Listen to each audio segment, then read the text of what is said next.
Folks, we're going to get to all the news in just one moment, and plenty of news there is. First, I'm going to tell you that today I am testifying in front of the House Judiciary Committee.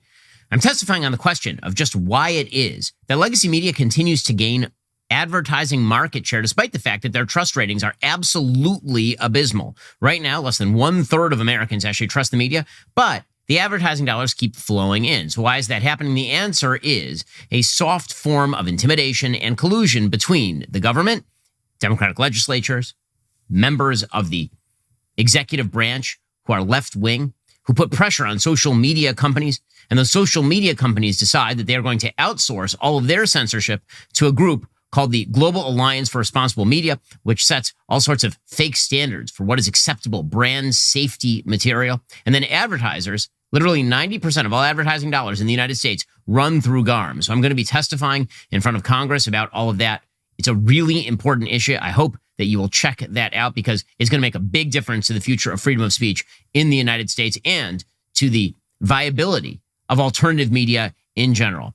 Okay, now, so the big question here is, will Joe Biden stay or will he go? And it appears Joe Biden will stay. And this is a disaster area for the Democrats. Now, the reason he's going to stay, there are really two reasons. One, he himself refuses to go. He has wedged himself in the door like Winnie the Pooh, unable to get out of his home because he's too fat. He's wedged in there and nothing can dislodge him. Nothing. He himself has said only God can dislodge him. Well, God's doing his best, but as long as Biden still has breath left in him, he will presumably stay. He's saying he's not going to go.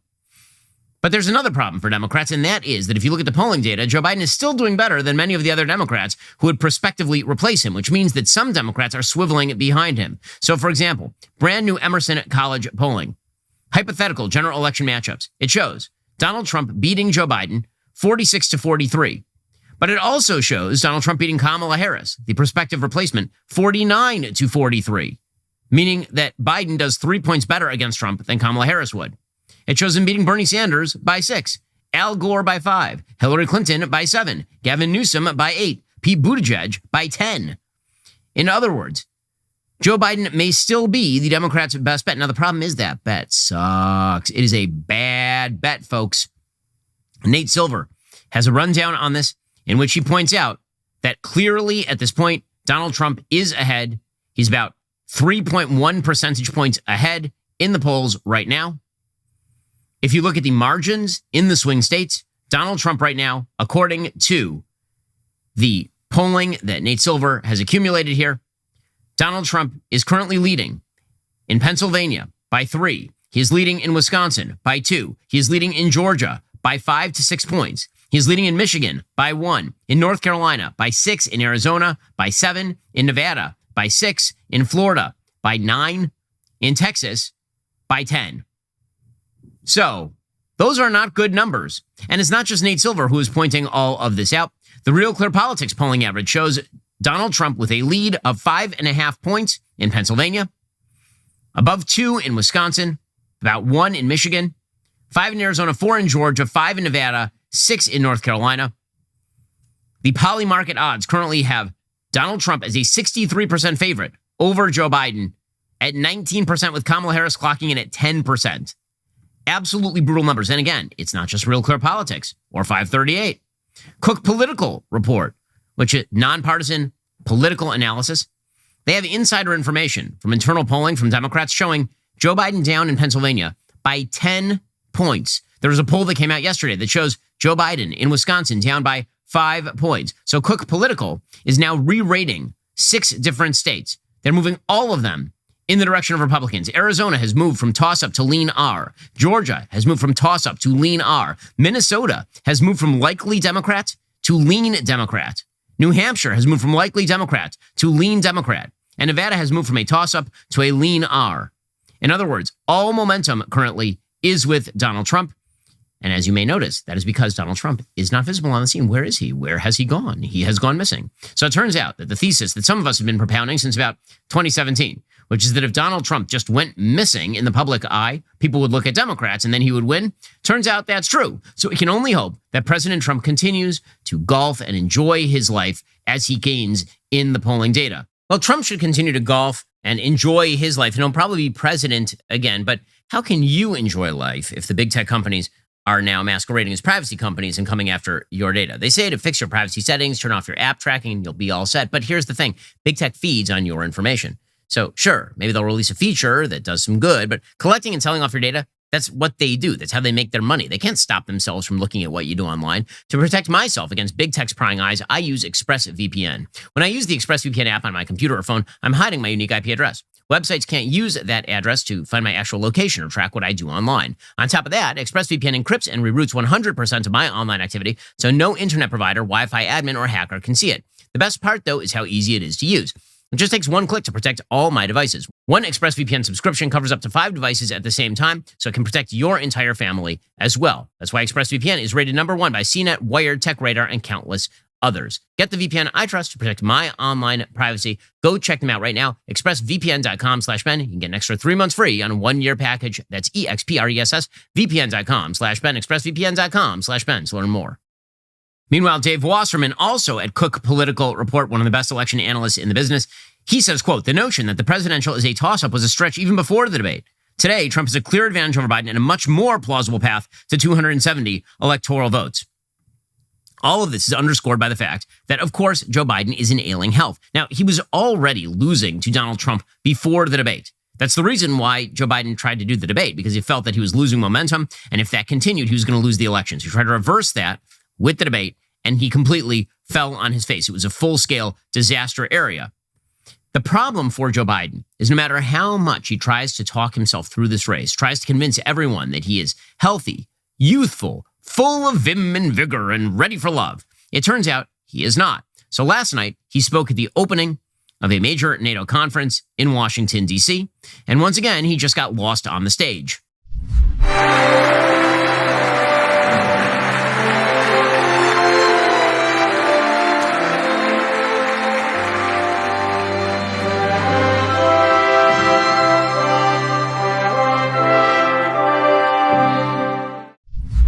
It wasn't a particularly good look, but it also wasn't particularly shocking. And here's the thing. From here on in, there will only be more of this.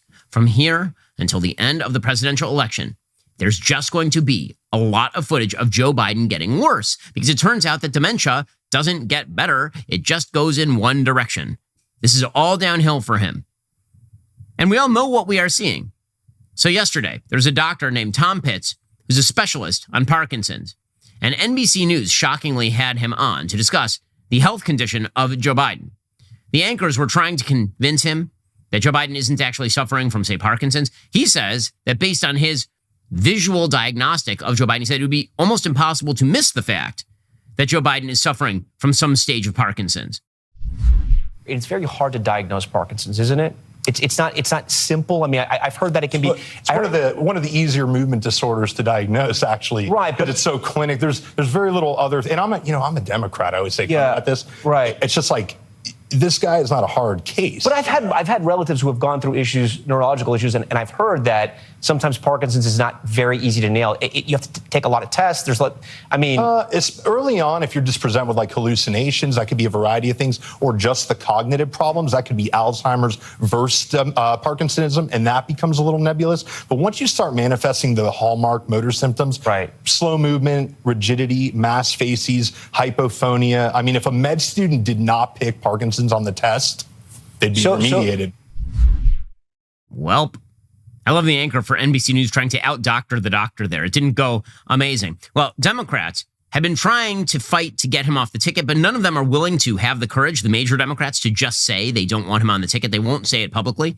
And so the movement to oust him has never gained the kind of steam necessary to actually push him out. And part of that, again, is because in order to really oust him, you either have to free up the electors at the convention, which is something probably not going to happen, or you'd have to 25th Amendment him, and Kamala Harris is not willing to undertake that burden. It also happens to be the case there are a bunch of members of the Biden cabinet who want to run for president. If Biden were to be 25th Amendmented, Kamala Harris would then become the president, and, say, Pete Buttigieg would not have a shot at the presidency anymore. So none of the incentive structures work there either. All of which is why the effort to get rid of Joe Biden at the top of the ticket has now pretty much stalled out. According to the Wall Street Journal, an effort by some Democrats to seek an alternative to President Biden as the party's nominee faced new uncertainty Tuesday, with frustrated lawmakers struggling to find a path forward after the president said he was dead set against stepping aside. The situation remained in flux after House and Senate Democrats held conference meetings for the first time since Biden flopped at June's presidential debate. Lawmakers aired their frustrations with their predicament, but a concerted push to install a new nominee didn't emerge, even as the 7th House Democrat publicly called for Biden to make way for a new candidate. Senate Majority Leader Chuck Schumer said over and over and over, he said, like I said before, I'm with Joe. Now, here's the thing. They're all going to say they're with Joe until they're no longer with Joe. Meaning, if Biden decides to step down, then they'll cheer him and say what a wonderful man he is and how good. But there's no indicator at this point that Biden is going to step down. In fact, he apparently is threatening Democrats openly now that if they don't back him, he will now engage in a full-scale meltdown of the Democratic Party. That's how selfish Joe Biden is. So remember, Democrats, you broke it, you bought it. According to Semaphore, this is Ben Smith's publication, President Biden hasn't made much progress convincing Democrats he's still equipped to take on Donald Trump since the debate. But he's made headway on another front, making clear he will take the entire party down with him if they don't stop trying to replace him. Woo! So remember, that is a man who has said that Donald Trump is an existential threat to the republic. That if Donald Trump is elected, the country ends. But he's too selfish to actually get out of the way to make room for maybe another candidate who would be more successful in taking on Donald Trump and who isn't getting skunked by him in the polls just a few months in advance of the election. The message coming from the White House is clear, says Semaphore. Biden isn't going anywhere. If you come after him, you'll be the one who gets blamed for undermining the party's general election chances. So full-scale threat to melt down the Democratic Party if they get in his way. And meanwhile, Biden's team continues to lie on his behalf. According to the Wall Street Journal, senior White House advisors for more than a year have aggressively stage-managed President Biden's schedule, movements, and personal interactions. The White House has limited Biden's daily itinerary and shielded him from impromptu exchanges. Advisors have restricted news conferences and media appearances, twice declining Super Bowl halftime interviews, an easy way to reach millions of voters, and sought to make sure meetings with donors stuck to scripted pleasantries.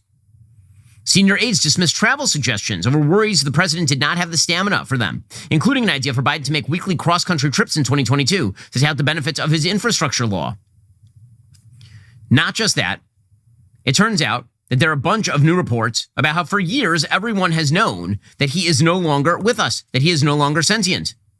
German officials, aware of Biden's fatigue at night, sought to accommodate the president by planning a June 2022 event with German Chancellor Olaf Scholz in the early evening.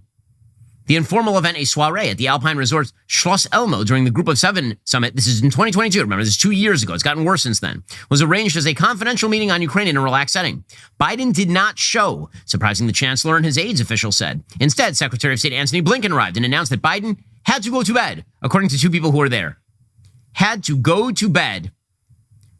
Wow. During working hours at that summit, the people who were present said Biden showed no signs of cognitive decline, but they said he appeared to be physically worn out as the days passed. U.S. aides told officials at the summit it was due to the lack of air conditioning. Sure. Lack of air conditioning. Okay, but in the end, the thing that's happening right now is the Democrats are going through the 5 stages of grief. And honestly, as a conservative who has been pointing out Biden's cognitive decline for years, aside from the fact that he's an awful and terrible president, the Democrats deserve every bit of what they are now receiving. Remember, these are the same people who have yelled at Republicans for years about the fact that Donald Trump is their nominee. How dare Republicans stick with Donald Trump? Don't they have the courage of their convictions to get rid of, shouldn't they just, And then they're running an actual senile person for president of the United States. No one in the Democratic Party believes that 4 years from now, Joe Biden will be president. No one. Even if he's reelected, no one believes he will be. Kamala Harris will be. Everyone knows this. Just another reason, by the way, why you should go to DailyWire Plus and subscribe so you can see the full series that we put together about Kamala Harris Scamala. Kamala Harris Unmasked. Go check that out if you want to know what you should about the possible future president of the United States. Like, nobody believes that Joe Biden is going to be president in 4 years. Kamala Harris is going to be president in 4 years. It turns out that nominating Joe Biden was a mistake. But here's a mistake you can't afford to make. God forbid there's somebody in your house and you go and you get your gun and you shoot them. And it turns out that it's somebody that you know because it was just a mistake. But here is the thing. Maybe what you actually need for home defense is something that will actually allow you to defend yourself without using lethal force. Again, I'm about as pro-Second Amendment as it gets, and God forbid I have to use it. I will. I've got 4 pistols, I've got an AR and a shotgun, but I also have a Byrna. And the reason I have a Byrna is because mistakes can be deadly, God forbid. And if you have another option, why not use that other option? Introducing the Byrna Ungun, the non-lethal self-defense platform. Lightweight and simple to use, it uses an easy-to-load 5-round magazine. It's powered by an 8-gram CO2 cartridge. Byrna launchers fire a 68 caliber chemical-filled projectile using a patented pull-pierce technology where the CO2 canister is only punctured on your first trigger pull, meaning your launcher is always at the ready. It's capable of incapacitating an attacker for over 30 minutes. It's accurate and effective at over 60 feet. Doesn't require permits, background checks. It's interstate travel friendly. With Byrna, you will be prepared to defend. For me, the Byrna is a safer, more sensible alternative that could potentially save lives on both sides, protecting both the user and the aggressor. Check them out at Byrna.com/Ben for 10% off your purchase. That's BYRNA.com/Ben. Check out the latest news about Byrna. That's BYRNA.com/Ben. In any case, the 5 stages of grief are now being played out in real time, and the Schadenfreude is absolutely delicious. So stage 1 is denial, and this is coming largely from the Biden team. So yesterday, Karine Jean-Pierre, the White House press secretary, she tried to deny once again allegations about his health. So Kevin McCarthy just said that when he was the speaker, many times when we had meetings in the Oval Office, Jill was there as well. When the First Lady's in these meetings, is she making decisions or is she just advising the president? No, the president is the president of the United States. He makes decisions. Okay. So then why is she there? Why is she there? My wife does not come to my place of work and help me make decisions. That's not a thing that happens. I don't know many people for whom that is the case. That press conference also went haywire when Peter Doocy then asked, there are reports that say that like 8 p.m. he has to sign off for the night. What happens if someone fires a nuke at 11 p.m. and Karine Jean-Pierre literally takes her binder and just walks off the stage? Because she's tired of hearing about how the president she represents is senile. By the way, he lacks brain function and he would still be a better press secretary than she is. Meanwhile, John Kirby, the alternative press secretary, who is somewhat competent, he's still trying to whistle past the literal graveyard in this case. He says, no. He's doing just fine. Everything is fine. CNN's Kate Baldwin asked him, about the 8 p.m. cutoff. And John Kirby's like, no. It's all fine, guys. It's all fine. He's the president of the United States, commander-in-chief, and that's a 24-hour job, 7 days a week. And from my experience here, and I've seen it firsthand on the road and here in Washington, D.C., if the national security team needs to get to the president, they get to the president. And it doesn't matter what the hour on the clock says.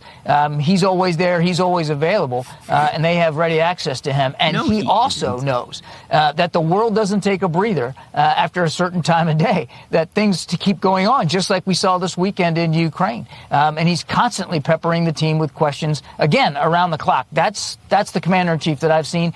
And more critically, Kate, that's the commander-in-chief he knows he has to be. And he has been here for the last 3.5 years. Behind the scenes. So we're back to full-scale denial. Behind the scenes, dude's doing handsprings and speaking the poetry of Homer backwards in the original Greek. Like that's just, again, the denial. It ain't just a river in Egypt. It runs directly through the center of Washington, D.C. Janet Yellen, the Treasury Secretary, she says the same. She says, in meetings, he is so effective. She also admits she hasn't done a meeting with him in months, but sure. Madam Secretary, when was the last time you met with President Biden in person? I meet with President Biden over a wide range of issues. The economy, China, when was the last Russia. time you met with him in person? I'm not going to comment on my meetings with the president. Those are private. Well, as a cabinet secretary, have you noticed any mental or cognitive decline in any of these meetings? The president is extremely effective in the meetings that I've been in with him. Well, I definitely like hearing about the effectiveness of the president in meetings from a person who has presided over 40-year highs in inflation and also is a refugee from the Shire. That's exciting stuff. Okay, so that's stage 1. Stage 1 is full-scale denial. Stage 2 of grief is anger. And the anger is still manifest. All these things are sort of, because the timeline is so short here, things are playing out really, really quickly. So stage 2 was anger. And this is what you see from the media. Because again, the media they actually are angry. For a while, I thought they were just pretending to be angry, but I think they actually are angry. They're not angry that Biden is senile. And they're not angry that they were being shielded from Biden's senility. They're angry that Joe Biden pantsed them, that Joe Biden gave them a public wedgie. That's what they're angry about. They're angry because they knew Biden was senile, and they covered that up for years on end. And what they figured is Biden's campaign won't be stupid enough to, pants us, and then he did. He walked up right behind them, and he pantsed them. And now everything's hanging out, and it'll look great. And they're pissed about it. So the New York Times editorial board has put out yet another editorial calling for Joe Biden to step away. Quote, since his feeble debate performance, multiple polls have shown that both Mr. Biden's approval rating and his chance of beating Mr. Trump have markedly dropped from their already shaky levels. In response, he has adopted a favorite theme of the floundering politician, insisting the polls are wrong and showing that his presidency is historically unpopular. Even if the polls were off by historic amounts, they would still show overwhelming skepticism about his fitness. He has denied that age is diminishing his abilities, not even bringing up the subject in a lengthy letter to congressional Democrats. It's not enough to blame the press, the donors, the pundits, or other elite groups for trying to push him out, as he did in the letter. In fact, he used his own words, the voters, and the voters alone decide the nominee of the Democratic Party. But Democratic leaders shouldn't rely solely on the judgment of the few voters who turned out in this year's coronation primaries. They should listen to the much larger group of voters who've been telling every pollster in America their concerns for a very long time. President Biden clearly understands the stakes, but he seems to have lost track of his own role in this national drama. He does not seem to understand he is now the problem, and the best hope for Democrats to retain the White House is for him to step aside. That's the New York Times editorial board calling for the President of the United States to resign his office. And the anger is absolutely palpable. Nick Kristoff, another one of the radical left columnists for the New York Times, he was out there saying, Joe Biden should drop out. We need somebody who is coherent in the evenings. Biden is right that this is an existential race, that there's an enormous amount at stake. And precisely because he's right about that, I think it's incredibly important that we have a candidate who can win in November. And, he was already doing poorly in the polls before the race. I like him, I admire him, but I think that we can find a candidate who can do better in that absolutely critical race.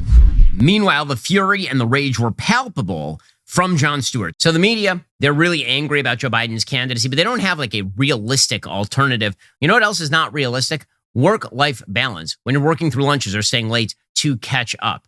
Free up the time consumed by tedious mailing and shipping tasks with Stamps.com instead. Stamps.com streamlines your postage needs, making your business more efficient and putting more life into your work-life balance. Take care of mailing and shipping wherever you are, even on the go with Stamps.com mobile app. All you need is a computer and a printer. They even send you a free scale. Easily schedule package pickups through your Stamps.com dashboard. Automatically see your cheapest and fastest shipping options from different carriers. Put more life into that work-life balance with Stamps.com. We've been using it here at DailyWire for years. Sign up at Stamps.com/Shapiro for a special offer that includes a 4-week trial plus free postage and free digital scale. No long-term commitments, no contracts. Just go to Stamps.com/Shapiro. Again, that is Stamps.com/Shapiro. Go check them out right now. It's going to save you time. It's going to save you money. And that, in fact, is going to make your life a lot better. Stamps.com/Shapiro. Stamps.com/Shapiro. Again, that's Stamps.com/Shapiro. That's the best way to handle all your mailing and shipping needs.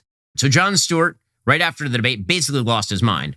Well, yesterday, Jon Stewart went off on Joe Biden and his senility for almost 20 minutes. I mean, just lost it on the dude. And he kept saying, listen, Joe, we can all see it, and it ain't getting better. Here is Jon Stewart sounding like me on Joe Biden. For a campaign based on honesty and decency, the spin about the debate appears to be blatant bull. Authoritarianism and Donald Trump aren't the only threats our democracy faces.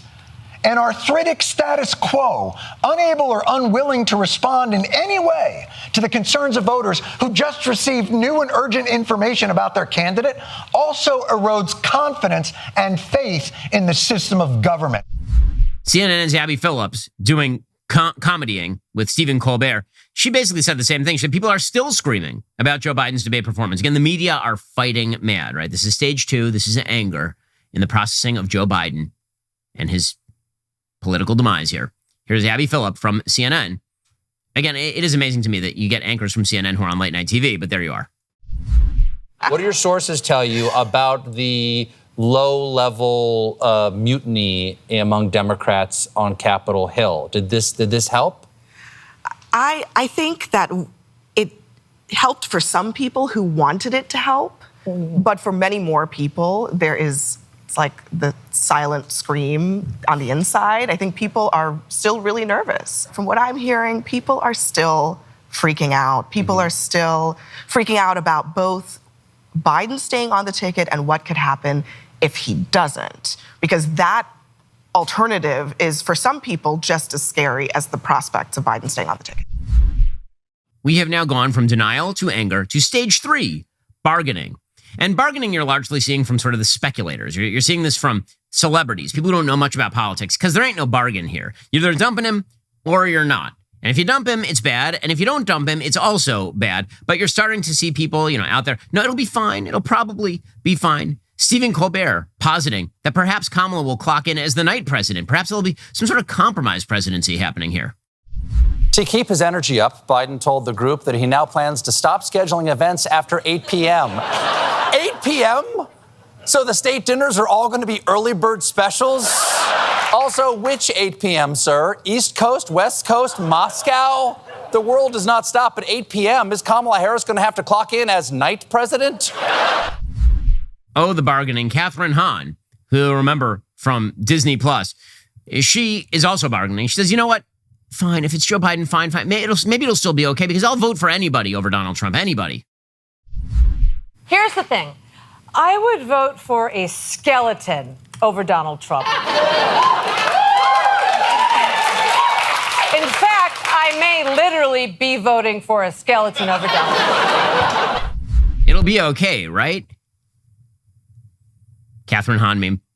Okay, but we are still a couple of stages away from the end of the grief process. So Democrats are also depressed. And they should be depressed because this guy is in bad shape.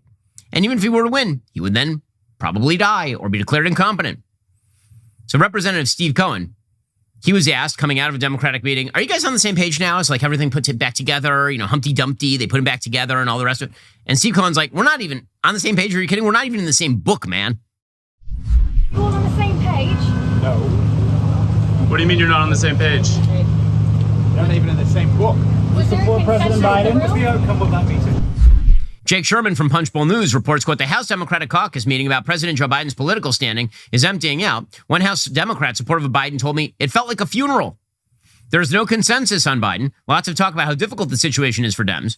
Representative Jahana Hayes of Connecticut said putting Harris atop the ticket would be setting her up for failure. Representative Mark Takano of California said he saw a poll recently that had Biden losing in his district. Biden won his district with 62% last time. So, the depression, the richly earned depression. U.S. Senators John Tester, according to CNN, Michael Bennet, and Sherrod Brown said Biden cannot win during a Senate lunch today. You'll notice that all three of those people are from swing states. Tester, of course, is from Montana. Bennet is from Colorado. Sherrod Brown is from Ohio. And two of them are running in very, very competitive Senate races. John Fetterman was asked about the situation and the fact that, honestly, points to John Fetterman for being the most honest person in the Senate because he's hilarious. But the senator from Pennsylvania was asked, what about the fact that Joe Biden is currently losing to Donald Trump? How can he turn these polls around? And Fetterman said, quote, maybe we can encourage President Biden to bring a star. I mean, you could try it. Don't think that prostate's working if all other physical evidence, which is available, seems to be telling us the truth. John Fetterman has been a surprisingly interesting hire, but you don't want to be surprised by your hires. You actually just want to hire good people in the first place. Let's be real. If I had a ZipRecruiter account for Washington, D.C., Kamala Harris would not be in a job right now. Whether you're looking to hire somebody who actually understands basic economics or just needs staff that won't spend all day tweeting about their latest woke crusade, ZipRecruiter can help you. Right now, you can try ZipRecruiter for free at ZipRecruiter.com/DailyWire. ZipRecruiter finds qualified candidates fast. It doesn't just cast a wide net and hope for the best. ZipRecruiter's cutting-edge technology actively seeks candidates with the skills and experience you need for your job. Once you've reviewed your list of qualified candidates, you can then invite your top choices to apply. This streamlined process encourages them to apply sooner, allowing you to fill that role faster. Lots of seasonal businesses are hiring right now, so gear up for summer with ZipRecruiter's high-speed hiring tools. See why 4 out of 5 employers who post on ZipRecruiter get a quality candidate within the very first day. Just head on over to this exclusive web address right now and try ZipRecruiter for free. ZipRecruiter.com/DailyWire. Again, that's ZipRecruiter.com/DailyWire. ZipRecruiter, the smartest way to hire. Meanwhile, Biden rebels, they are seeing their revolt crumbling, according to Axios.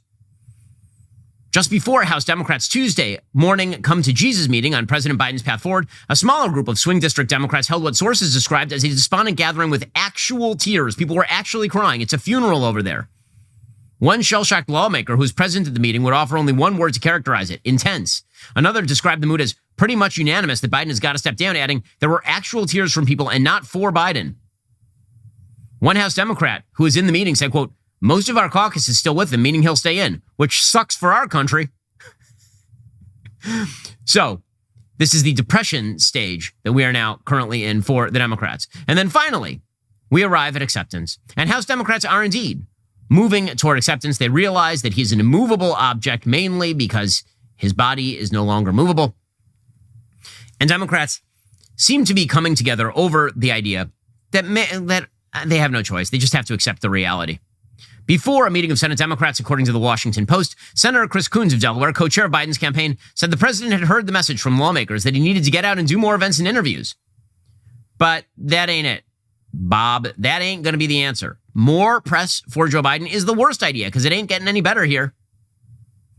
In many ways, according to the Washington Post, things stayed somewhat steady in terms of Biden's fate on Capitol Hill, where Representative Mikey Sherrill, who represents a competitive New Jersey district, became the 10th House sitting member to publicly or privately call on Biden to abandon his re-elect campaign.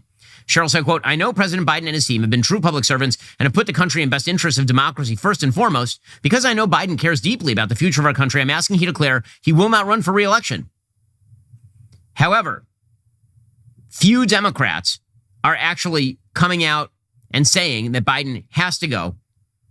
Senator Richard Blumenthal acknowledged some Democrats do not currently support Biden remaining atop the ticket, but he said the Democratic candidate is Joe Biden, and he has my support. Now, again, notice the language there. Not Joe Biden has my support, and therefore he's the Democratic candidate. He's the Democratic candidate, which is just a statement of fact. He is the Democratic candidate. He has my support because he's the Democratic candidate. But what all these people are hoping for is some sort of act of God. I mean, obviously, nobody's hoping for something terrible to happen to Biden in terms of health, but they're hoping for something that removes Biden from the race. A magical rapturing that will take him out of this situation and remove him to somewhere on a beach in Rehoboth. Right? That is what they are hoping for. But it ain't going to happen. And so now they're moving toward full-scale acceptance of Joe Biden. And that means accepting that they're likely to lose the election.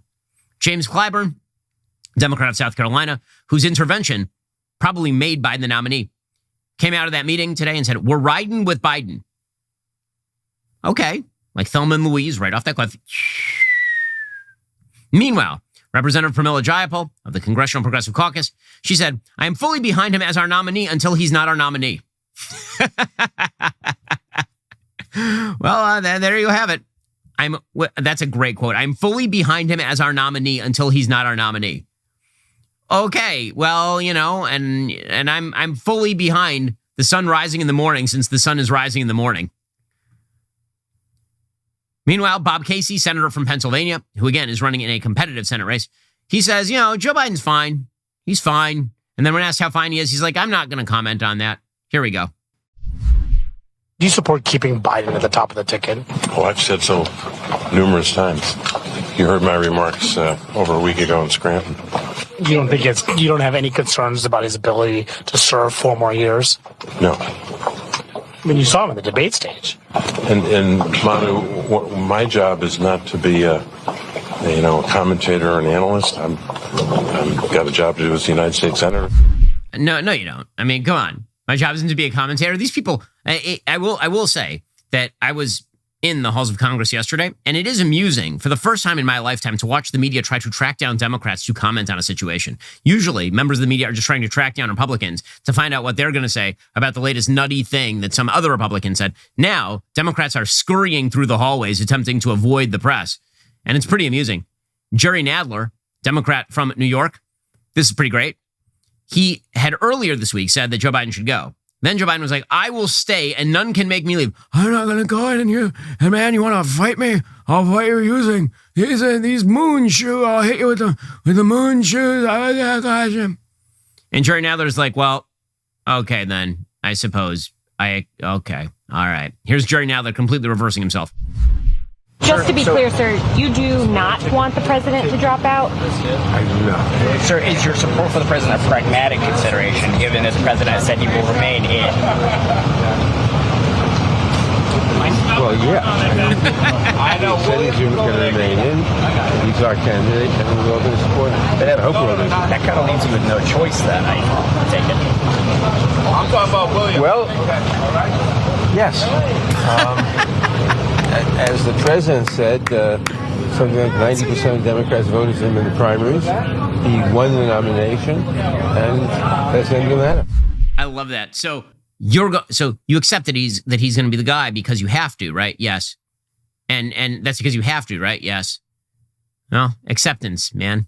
It's a hard road. It's a hard road. Honestly, at this point, I think the only people in the Democratic Party who are truly excited about Joe Biden's nomination are the immediate Biden family, as we'll get to in a moment, and the far left of the Democratic Party. I think one of the reasons the far left is excited is because, number one, he has governed very far to the left, but number two, if he fails and falls down on the job and Donald Trump wins, guess which wing of the party is ascendant? Joe Biden is widely perceived inside the Democratic Party to be moderate, but that is not actually what he is. If he fails against Donald Trump, the heir apparent will be, wait for it, Bernie Sanders and AOC. Here, right on cue, was Alexandra Ocasio-Cortez, the irrepressibly stupid congresswoman from New York, saying he's in the race and I support him. Has spoken to the president over the weekend. I have spoken with him extensively. He made clear then, and he has made clear since, that he is in this race. The matter is closed. He had reiterated that this morning. He has reiterated that to the public. Joe Biden is our nominee. He is not leaving this race. He is in this race, and I support him. Okay, again, that's an admirable position for her to be in, because if Biden fails, guess who comes next? Okay, meanwhile, Kamala Harris is warming up in the back room. Folks, do not put Kamala Harris in the same room as Joe Biden when they're eating at the same time without a food taster. But if you want to know more about Kamala Harris, who actually is kind of the most important person in the country no one's talking about, everybody's talking about Biden. The reality is if Biden gets reelected, Kamala's finishing his term. There's still like a 40% chance that something happens between now and the election and Harris replaces him on the ticket or as president. If you want to know everything you need to know about Kamala Harris, you need to check out Scamala, Kamala Harris Unmasked. It has landed. The impact is undeniable. The response has been overwhelming. People can finally see the unvarnished truth about Kamala Harris for the first time. It is eye-opening. Meanwhile, the left is in full damage control mode. Kamala's team is clearly rattled. They're frantically trying to counter the facts that we have laid out. Their carefully constructed narrative is crumbling, and they know it. We've exposed truths about Harris's past that the legacy media have largely ignored. From her calculated rise in California to her disastrous vice presidency, we've been shining a light on all of it. Every scandal, every gaffe, every radical policy. It's all there, meticulously documented. The series isn't just asking questions, it's providing answers that Kamala and her team would like for you not to hear. This, folks, is the political wake-up call America needs. Stream all 3 parts of Scamala, Kamala Harris Unmasked right now, absolutely free, thanks to Tax Network USA, exclusively at DailyWire Plus. Get the facts, see the evidence, understand the true threat Kamala Harris poses to our nation. Meanwhile, speaking of Kamala Harris is kicking off her campaign sprint under a new spotlight, according to the Washington Post. On Tuesday afternoon, she offered a full-throated defense of President Biden as he continues to fight for his re-elect bid. Quote, "We always knew this election would be tough. The past few days have been a reminder running for president is never easy. But the one thing we know about our president, Joe Biden, he's a fighter. He's the first to say when you get knocked down, you get back up. The only problem, of course, is that he has fallen down and he cannot get up. Life alert. He needs the visiting angels to help him out." Harris's campaign swing, she is visiting Dallas on Wednesday, Greensboro, North Carolina on Thursday, comes as some Democrats are weighing the possibility that she would replace him on the trail. She, of course, is going to remain quiet. She is going to attempt to avoid the idea that she is going to be the nominee. But as the New York Times reports, she is now in the midst of, quote, "the challenge of getting ready without getting ready." In these days of uncertainty at the White House, Vice President Kamala Harris is sticking close to President Biden physically and politically, determined not to let anyone say that she has been anything other than completely loyal. But as a result, it means the person who may have to step up if he steps down cannot be seen doing anything to prepare for the challenge of a lifetime. With Mr. Biden's future on the line, perhaps no one is in a more delicate position than Ms. Harris. "She's in an awkward position," said Reverend Al Sharpton, "but the job of vice president is awkward." Well, I mean, it makes it more awkward when it turns out that you're an awkward person. So Kamala Harris, I just have to read you a quote from Kamala Harris, because here's the thing. Joe Biden with brain damage sounds like Kamala Harris normally. That's the part about Kamala Harris that's so astonishing. Kamala Harris's brain works like a normal person's brain if that person had been hit in the head with a mallet. So she was recently asked about Gaza and the situation in Gaza. And let me read you her quote, okay? Because this is a wild quote. Quote, Listen, I strongly believe our ability to evaluate a situation is connected to understanding the details of that situation. Not speaking of myself versus the president, not at all. From the beginning, I asked questions. Okay, the trucks are taking flour into Gaza, but here's the thing, Joan. I like to cook. So I said to my team, you can't make bleep with flour if you don't have clean water. So what's going on with that? I asked questions like, what are people actually eating right now? I'm hearing stories about they're eating animal feed, grass. So that's how I think about it. Similarly, I was asking early on, what are women in Gaza doing about sanitary hygiene? Do they have pads? These are the issues that made people feel uncomfortable, especially sanitary pads. What? So our questions about Gaza were people eating grass? Is there water to mix with the flour and sanitary pads? Genius level stuff from the possible future president of the United States. Then she was asked about these protesters. Now, there's some breaking news when it comes to these protesters on college campuses. It turns out, according to the Director of National Intelligence, Avril Haines, quote, the intelligence community recognizes the importance of informing the public of foreign efforts to influence our democratic processes. Our updates can be expected to cover a range of foreign malign activities. As I noted in testimony to Congress in May, Iran is becoming increasingly aggressive in their foreign influence efforts, seeking to stoke discord and undermine confidence in our democratic institutions. In recent weeks, Iranian government actors have sought to opportunistically take advantage of ongoing protests regarding the war in Gaza, using a playbook we've seen other actors use over the years. We have observed actors tied to Iran's government posing as activists online, seeking to encourage protests, even providing financial support to protesters. So, in other words, Iran is behind large swaths of the protesting. But Kamala Harris, when asked about the protest, said this, quote, they are showing exactly what the human emotion should be as a response to Gaza. There are things some of the protesters are saying that I absolutely reject, so I don't mean to wholesale endorse their points, but we have to navigate it. I understand the emotion behind it. Man, is she a disaster area. Which, again, is another reason why Democrats are divided on whether to get rid of Joe Biden. I'll tell you one person who doesn't want to get rid of Joe Biden and who also happens to hate Kamala Harris. That person is Jill Biden. So Jill has been out there hitting the campaign trail and having a bit of a spat with the media. So she came out of a building recently and the media asked her questions and she said, just let me talk. And then she wandered into a car. So here was the greatest doctor in all the land, Jill Biden. Dr. Biden, do you have any message to House Democrats who are calling for your husband to drop out of the race? How are you feeling about the state of the race? All right, ladies.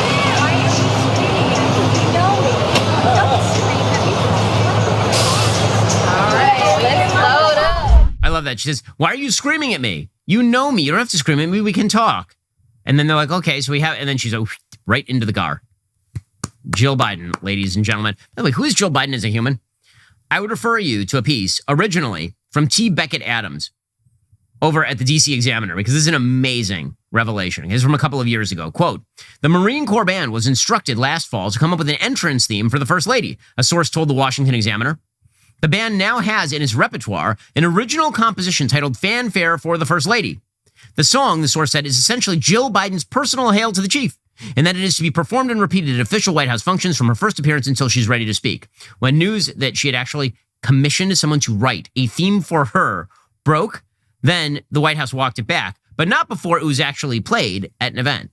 I present to you the audio of Hail to the First Lady, Fanfare for the First Lady, commissioned by Jill Dr. McBiden over here. This is, you want to know why she wants Joe to be president? Because she's the president. Here is her magical opening theme. Ladies and gentlemen, the First Lady of the United States, Jill Biden, accompanied by the Secretary of Education, Miguel Cardona, and the 2020 and 2021 National Teachers of the Year, Tabitha Rosproy and Juliana Urtubey.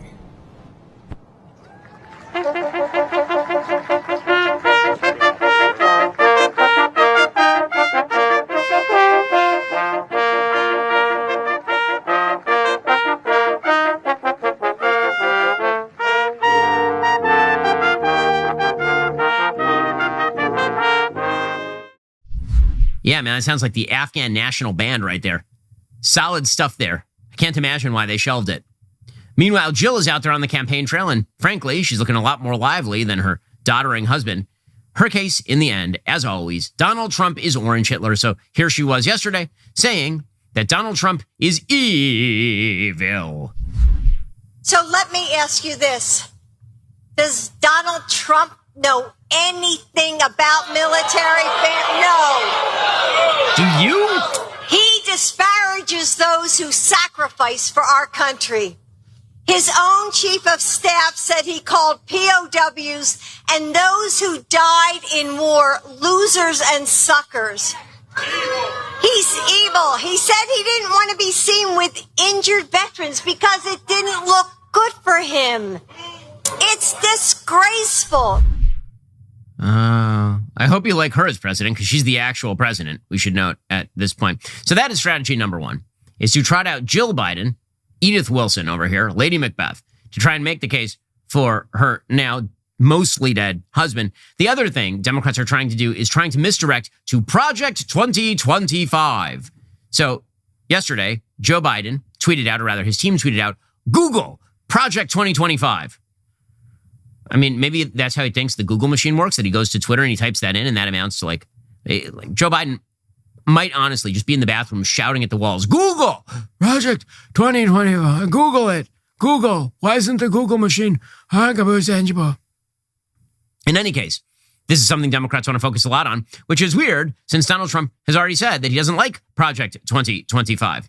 But this is the new Democratic talking point. New Democratic talking point just dropped. So Jasmine Crockett, representative, she came out and she says, Project 2025 is so scary. We need to focus on that.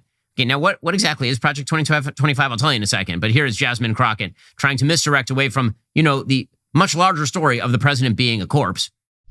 Biden has won before when people thought that he couldn't win. If you'll remember, he wasn't the guy that was running ahead of everyone.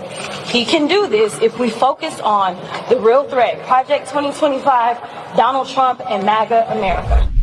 That's the real. So what exactly is Project 2025? So the Heritage Foundation calls their presidential transition project Project 2025. What is it? Well, they brought together 45 right-of-center organizations ready to get in the business of restoring the country through the combination of right policies and well-trained people. What they are focusing in on is restaffing the executive branch of the federal government, which doesn't sound particularly scary because Democrats do it every time they take office. They fire everyone, and then they replace everyone who is not a Democrat. So the first pillar is a 900-page policy book called Mandate for Leadership. I'm not even kidding. It's 922 pages. And it's just spelling out what they think the program should be for each individual department of the government. The second is an online personnel database, which is effectively a conservative LinkedIn. And the third is the Presidential Administration Academy. So the basic idea is if you're going to go into government, we will train you on how to do your job. Fourth and finally, there's the playbook, which takes the policy ideas expressed in Mandate for Leadership and transforms them into an implementation plan. So in other words, it's kind of like a whole of government plan. Now, they asked Trump about this. He's like, nah, I'm not interested, don't care, don't like, not interested. And so I'm sorry, do you think anyone's going to wade through 922 pages of policy recommendations by the Heritage Foundation, which is not, in fact, the Trump campaign? Donald Trump just single-handedly emptied out the entire RNC platform. Forget about Project 2025. The RNC platform no longer contains any strong words about the Second Amendment or abortion or same-sex marriage. You think Donald Trump is sitting there like an abacus tabulating exactly how federal hiring is going to go? Democrats can shout from the rooftops Project 2025 as much as they want. It ain't going to make one hell of a difference. Try to campaign on Project 2025, really. In fact, even better, why don't you have Joe Biden go out there and do a presser on it where he can explain everything about Project 2025. We'll see how that goes for him. Meanwhile, over at NATO, the problems continue. We mentioned earlier that President Biden is at this NATO summit in Washington, D.C., and it's not going amazing, as you might suspect. It turns out that everybody is rather disquieted about the fact that the President of the United States is no longer a sentient human being. The New York Times is saying that U.S. officials say Russia is unlikely to take much more Ukrainian territory. I feel like those are famous last words right there. According to U.S. officials, quote, Russia is unlikely to make significant territorial gains in Ukraine in the coming months as its poorly trained forces struggle to break through Ukrainian defenses that are now reinforced with Western munitions. Now, I mean, we can all hope and pray that that's true because obviously Russia taking more of Ukraine would be quite bad. But again, whenever you see an article saying the enemy surely will not win, that's usually right before the enemy starts to win. We saw this in Afghanistan. We've seen this in Ukraine before. Leaders at the summit are expected to promise new funding for Ukraine, announce plans for the alliance to coordinate weapons delivery, and strengthen a promise to Kyiv that it will eventually become a full ally. But looming over the summit are concerns about Russian acquisition of arms from Iran, North Korea, and China, and of course, The biggest wild card of all is the fact that the president of the United States is not capable of leadership, which means that if you are Russia, you are going to move, and you are going to move right now. Meanwhile, again, leaders of NATO, former leaders of NATO, are saying that Joe Biden's ability to lead is a massive problem. Former NATO Deputy Secretary General Rose Gutmuller told CNBC, quote, I think the NATO summit in Washington is an important moment for Biden. He really has to show he's with it. He's ready to continue to lead not only the United States, but NATO. We'll see in coming days just how well the president does. Well, I have a feeling that we know how the president is going to do. And in fact, we have the early indicators. The tape is in. It ain't going amazing. Alrighty, folks. Coming up, we'll jump into Joe Biden's economy, which, as it turns out, is still flailing. If you're not a member, become a member. Use code Shapiro. Check out for 2 months free on all annual plans. Click that link in the description and join us.